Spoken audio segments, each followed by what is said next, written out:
तरह चोर कोतवाल को डांटे। इस तरह की हरकत आज के दिन कांग्रेस ही करने लगेंगे, आपके सामने पेश आएंगे और झूठ झाट बोल बाल करके आपका वोट हड़पना चाहेंगे। मैं कहता हूं मैं आपका अजीज हूं, आपके पास का रहने वाला हूं, जैसे भीतर हूं जैसा बाहर हूं। आपने देखा है, मेरे को परखा है, 40-45 साल आपने देखा है। आपकी दी हुई ताकत को मैंने कभी अपने निजी स्वार्थ के लिए नहीं इस्तेमाल किया।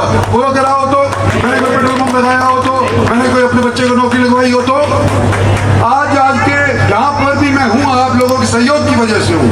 आज के अंदर हरियाणा के अंदर कोई ऐसा नेता अगर है जिसके पीछे पब्लिक खड़ी दिखाई देती है तो मैं फर्क से कह सकता हूं तो मैं हूं। तो सुना आपने, ये है गुरुग्राम लोकसभा क्षेत्र से भाजपा प्रत्याशी राव इंद्रजीत सिंह, जो तीसरी बार मैदान में आए हैं और सीधा कांग्रेस पर निशाना साध रहे हैं और बता रहे हैं कि मैं आपके बीच का हूं और हमेशा मैंने आपका काम किया है।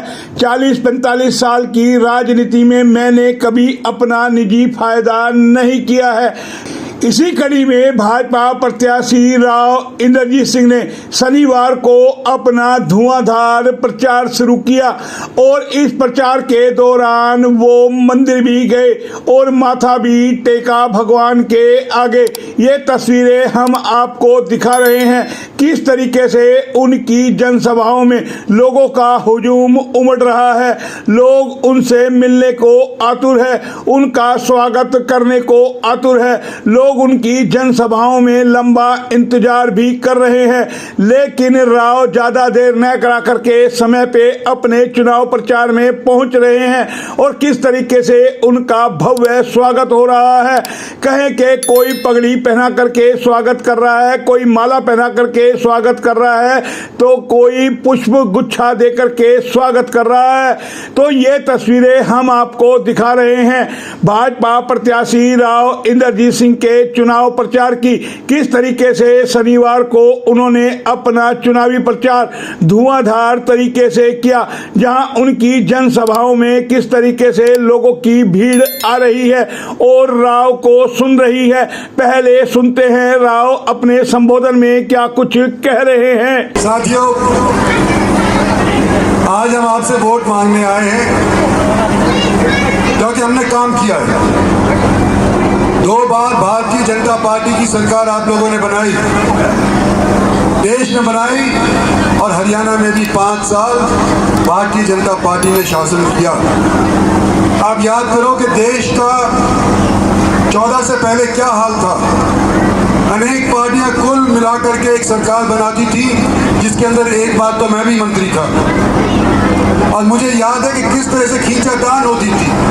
एक पार्टी इधर खींच रही थी दक्षिण की तरफ, तो एक तरफ उत्तर की तरफ खींच रही थी, दूसरी पार्टी पश्चिम की तरफ खींच रही थी, कोई कहीं खींच रही थी। मतलब जुगाड़ बनने ही नहीं दिया, स्थायी सरकार बनने ही नहीं थी। और जब नरेंद्र मोदी का नाम लिया भारतीय जनता पार्टी ने, मैं तो कहता हूं कि बड़े एहसान किए हमारे देश के ऊपर जनता पार्टी ने, बीजेपी ने, कि नरेंद्र भाई मोदी को तजवीज़ किया। तो सुना आपने, राव इंद्रजीत कह रहे हैं कि हमने अपने काम पर वोट मांगने हैं और हम अपने काम पर ही वोट मांग रहे हैं। पिछले 10 सालों में आपने देश में एक मजबूत सरकार बनाई, वो भी प्रधानमंत्री नरेंद्र मोदी के नेतृत्व में।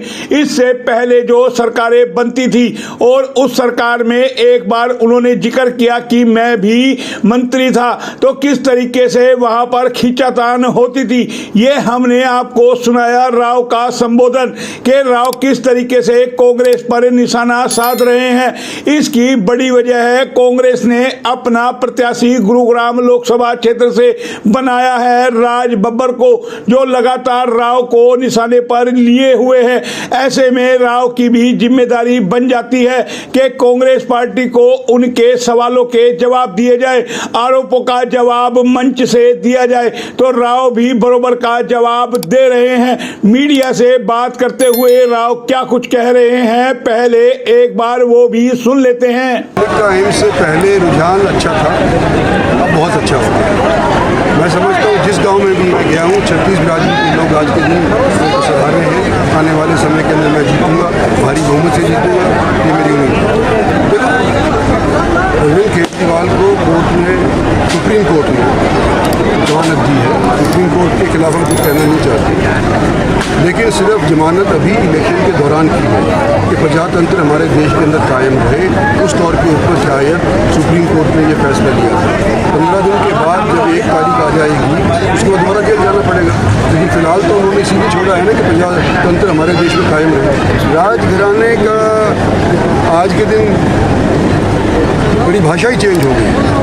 अगर कोई राजा बनता है आज के दिन तो मत की पेटी से बनता है, ना कि कोख से बनता है। तो आपने सुना, राव मीडिया के हर सवाल का जवाब दे रहे हैं। और जब मीडिया ने सवाल किया कि कांग्रेस प्रत्याशी आप पर निशाना साध रहे हैं, राजघराने का आरोप लगा रहे हैं, तो राव ने कितना सदा हुआ जवाब दिया कि राजा मत पेटी से बनता है। लोग उन्हें लगातार जिता रहे हैं, इसीलिए लोग उन्हें राजा मानते हैं। तो जाहिर है राव अब बरोबर का करारा जवाब दे रहे हैं। अब तक हम देख रहे थे राव अपना चुनाव प्रचार बड़े ही शालीनता तरीके से कर रहे थे और लोगों से वोटों की अपील कर रहे थे, लेकिन राजनीति ऐसी है, चुनाव प्रचार होता है तो आरोप प्रत्यारोप लगते हैं और उम्मीदवार वही ताकतवर होता है जो बरोबर के जवाब देता है, हर आरोपों के जवाब देता है।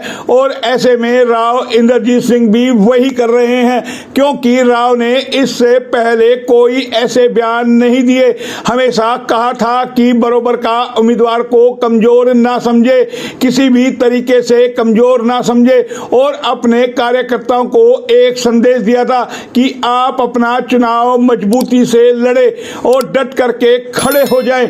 लेकिन जब बरोबर में प्रतिद्वंदी ने आरोप प्रत्यारोप का सिलसिला शुरू किया तो राव ने जवाब देना मुनासिब समझा, ना कि चुप रहना, क्योंकि राव अहीरवाल के बड़े ही कद्दावर नेता हैं और उनका अहीरवाल क्षेत्र में बड़ा कद है। लगातार यहां से वो 5 बार सांसद बनते आए हैं और अब 6ठी बार चुनावी मैदान में हैं। हालांकि वो कांग्रेस की टिकट पर भी सांसद बनते रहे हैं, लेकिन अब लगातार तीसरी बार भाजपा ने उन्हें अपना उम्मीदवार बनाया है।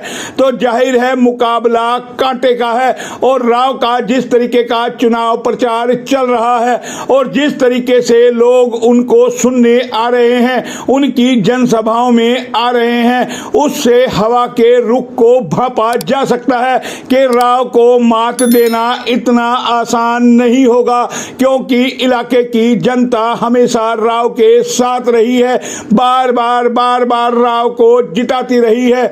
लेकिन कहें कि हर चुनाव एक कांटे का चुनाव होता है और हर चुनाव में हार और जीत होती है, लेकिन अब देखना यह है कि चुनाव परिणाम आएंगे तो इस बार राव किस तरीके से और कितनी भारी वोटों से जीतेंगे, वो सब पता चलेगा 4 जून को। फिलहाल इतना ही। कैमरा पर्सन पंकज के साथ मोहन लाल, HR न्यूज, रेवाड़ी।